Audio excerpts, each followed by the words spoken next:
PNS, Kementerian Imigrasi dan Pemasyarakatan.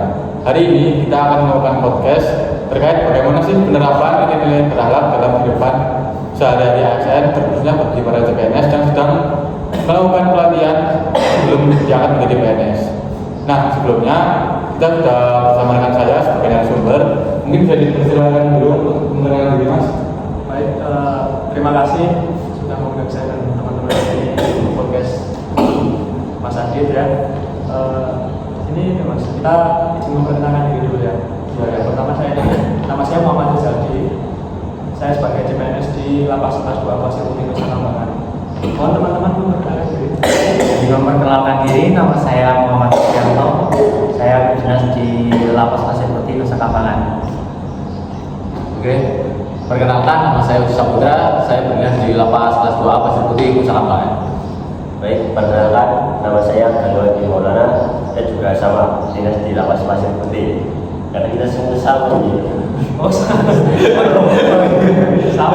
Mungkin bisa langsung ke ini saja. Mungkin banyak kan orang-orang tuh pikir apa sih itu berakhlak, mungkin bagi orang yang bagian di luar tuh berakhlak tuh mungkin hanya dari slogan atau generalisasi saja. Tapi menurutnya Mas Rizaldi mungkin ada pandangan apa sih menurut Mas Rizaldi berakhlak itu sebenarnya? Kalau menurut saya sih Mas, berakhlak itu kan tidak bisa kalau dibilang cuma slogan ya. Kalau menurut saya itu memang kita itu sebagai aparatur sipil negara atau ASN itu ya itu pedoman kita Mas, pedoman kita untuk supaya bekerja lebih baik dalam menjalankan tugas sehari-hari gitu Mas. Jadi kan kalau di berakhlak itu kan banyak nilai kayak berorganisasi pelayanan, berlabel, harmonis. Nah mungkin bisa nggak sih dijelasin apa sih itu berorientasi pelayanan? Mungkin bisa dijelaskan? Kalau berorientasi pelayanan ya saat kita melakukan jadi apa sih itu berorientasi pelayanan di nilai-nilai berakhlak ini? Kita sebagai pegawai, sebagai ASN yang baik, kita harus memberi pelayanan yang baik juga kepada masyarakat, seperti kita memperlakukan dengan baik, menghargai.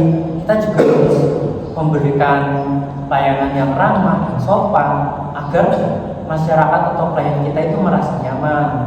Jadi itu inti dari berorientasi pelayanan. Oh, jadi lebih ke mengedepankan sisi kemanusiaannya ya. Betul. Berarti kalau berakhlak itu kan kita lebih melayani warga binaan. Mungkin bisa dicontohkan nggak sih Mas contoh-contoh berorientasi pelayanan pada tempat Mas kerja?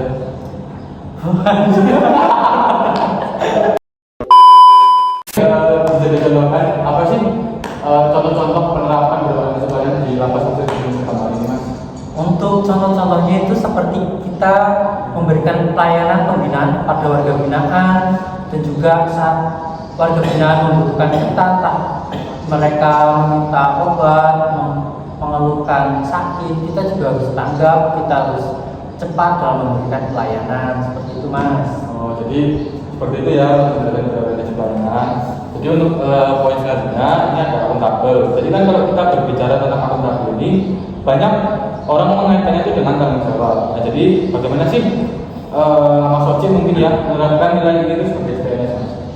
Jadi akuntabel ya, seperti yang tadi ya, soalnya bukan slogan aja tapi bukti nyata. Nah di sini akuntabel berarti menjalankan tugas dengan jujur dan disiplin dan penuh tanggung jawab. Kalau buat contohnya Mas mungkin ada contohnya di Nah contohnya yang dilakukan di lapas ini adalah menyelesaikan pekerjaan tepat waktu. Jadi teman-teman jangan menunda-nunda pekerjaan ya. Jadi kalau deadline-nya hari itu juga, jadi sebaiknya sebelum waktu itu kita harus diselesaikan. Nah selanjutnya adalah mematuhi aturan di lapas ini. Selanjutnya tidak menyalahgunakan wewenang. Kita sebagai tugas lapas tidak boleh menyalahgunakan wewenang kita untuk mencari keuntungan pribadi. Oh, jadi nilai itu sangat penting ya Mas ya, penting banget PNS bisa di masyarakat. Oke, berarti untuk selanjutnya ini ada nilai kompeten. Jadi kita sebagai ASN ini kan sekarang itu berbeda dengan dulu karena perkembangan zaman dan teknologi yang sangat cepat. Mungkin dari Mas Galuh, seberapa penting sih kompetensi bagi seorang ASN terkhususnya bagi para CPNS berlatih untuk menjadi seorang PNS. Baik. Jadi sebagai kita kan ini masih CPNS, nah seharusnya kita sebagai CPNS yang akan menjadi seorang ASN, kita harus sering meningkatkan kompetensi kita dengan mengikuti perkembangan teknologi zaman sekarang ini yang sangat maju. Kita juga harus sering-sering meningkatkan skill dari apa ya?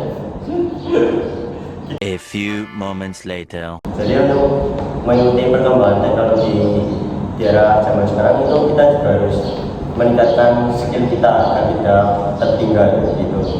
Jadi komponen ini artinya kita harus tetap belajar dan mengikuti perkembangan zaman yang ada untuk membantu pekerjaan kita di masa depan. Gitu ya Mas. Ya. Nah itu juga menarik buat saya dan ada lagi nih poin harmonis dan lingkungan kerja. Jadi kan kalau dalam lingkungan kerja ini tentu kita itu harus nyaman dulu ya Mas, harus harmonis dengan sama rekan kerja. Karena itu juga mungkin akan membantu kita dalam melaksanakan tugas. Nah dalam lingkungan kerja ini kan pasti ada banyak hal dan perbedaan. Nah bagaimana sih cara kita menjaga harmoni dalam lingkungan kerja ini Mas? Ya kalau sesuai dari judulnya ya Mas, harmonis itu ya kuncinya saling menghargai lah Mas. Soalnya di sini kan kita menyatukan banyak kepala orang itu kan nggak bisa dong. Ya. Maksudnya kita harus bertukar pendapat dong, ya kan? Ya. Harus berdiskusi, berkomunikasi supaya itu mencapai tujuan bersama di situ. Dan perlu disadari juga kita kan kerja di lapas seperti ini, supaya kita manusia juga kita juga sama BDP juga harus menghargai juga, mereka juga punya hak, dia juga manusia, dia juga perlu dihargai. Ya intinya saling menghargai lah gitu. Ya, jadi mungkin saling menghargai dan komunikasi itu penting ya Mas dalam komunikasi. Komunikasi itu penting. Ya, komunikasi itu penting. Dan ini poin yang beberapa poin terakhir ini ada loyal, adaptif dan kolaboratif. Ini kan tiga nilai itu juga sangat relevan ya sekarang Mas. Dan, bagaimana pandangan tentang ketiga nilai tersebut? Mungkin bisa dijelaskan. Kalau loyal punya kita sebagai pegawai juga harus loyal dengan cara berangkat kerja dengan tepat waktu, mematuhi aturan kantor. Kalau dari Mas Doli sendiri, kalau misalnya di suatu lembur itu bagaimana Mas? Apakah itu bisa dinilai sebagai loyalitas sebagai ASN? Ya itu sangat bisa disebut dengan loyalitas kita sebagai seorang ASN dengan melaksanakan lembur walaupun kita tidak ada imbalan atau upah, kita harus tetap melaksanakan. Oh gitu. Kalau dari Mas Doli, apakah selama ini sudah melakukan hal itu? Siap sudah dong. 24 jam ya Mas? Siap. Kalau dari adaptif sendiri mungkin bisa dijelaskan adaptif itu apa sih sebenarnya adaptif itu? Apakah kita harus cepat beradaptasi atau gimana sih Mas? Adaptif itu? Nah betul Pak. Jadi kan adaptif ya. Kita juga harus cepat beradaptasi dalam lingkungan kerja lapas. Mungkin lingkungan kerja lapas baru bagi teman-teman CPNS. Kita harus lebih cepat beradaptasi. Dan juga adaptasi yang lain adalah adaptasi teknologi. Jadi sebagai pegawai lapas kita juga harus tetap belajar beradaptasi dalam teknologi perkembangan yang terbaru. Kalau dari Mas Doli sendiri kan mungkin baru pertama kali ya mengenal apa itu sih lapas, apa itu sih pemasyarakatan, bagaimana sih Mas Doli mengadaptasikan diri agar cepat beradaptasi dan merasa nyaman bekerja di dalam lapas sendiri Mas. Nah, mungkin stigma negatif lapas mungkin berkembang liar ya di masyarakat umum. Setelah beradaptasi ternyata lingkungan lapas juga produktif, banyak pembinaan dan mungkin bermanfaat bagi warga binaan.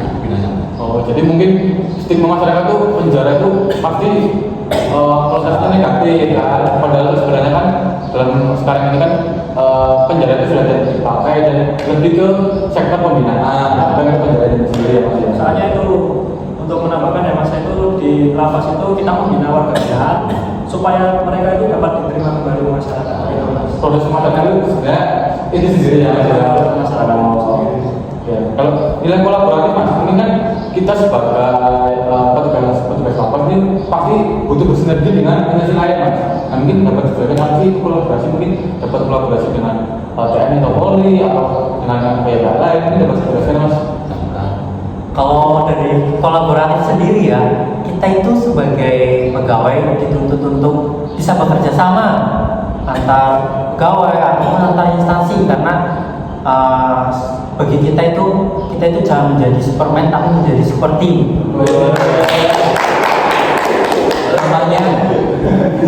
Oke, contohnya karena kita di sini sebagai pembinaan, kita juga bekerja sama dengan Densus 88 dalam membina narapidana teroris. Kita juga bekerja sama dengan BNN dalam pembinaan narapidana narkotika. Jadi seperti itu ya. Jadi mungkin secara keseluruhan ini nilai pertalat ini lebih mengedepankan bagaimana sih kita melayani publik, terkhususnya warga binaan, karena kita kan kerja di lapangan. Betul sekali. Nah, jadi menarik banget ya obrolan kita hari ini. Dari pembahasan tadi ini kita bisa memahami bahwa core value ASN ini berakhlak, terusnya bukan hanya teori saat pelatihan, tapi benar-benar menjadi pedoman dalam sikap dan perilaku ASN sehari-hari. Nah, semoga nilai-nilai berakhlak ini dapat diterapkan di seluruh pegawai ASN di seluruh Indonesia agar pelayanan pada masyarakat semakin baik, profesional dan berintegritas. Nah, sebenarnya saya ingin mengucapkan terima kasih Mas karena telah dapat hadir di Terima kasih telah mengundang kami di podcast Mas Adil ya. Nah, mungkin seperti itu saja teman-teman. Mungkin dapat bertemu lagi dalam podcast kita yang lain-lain. Selamat tinggal.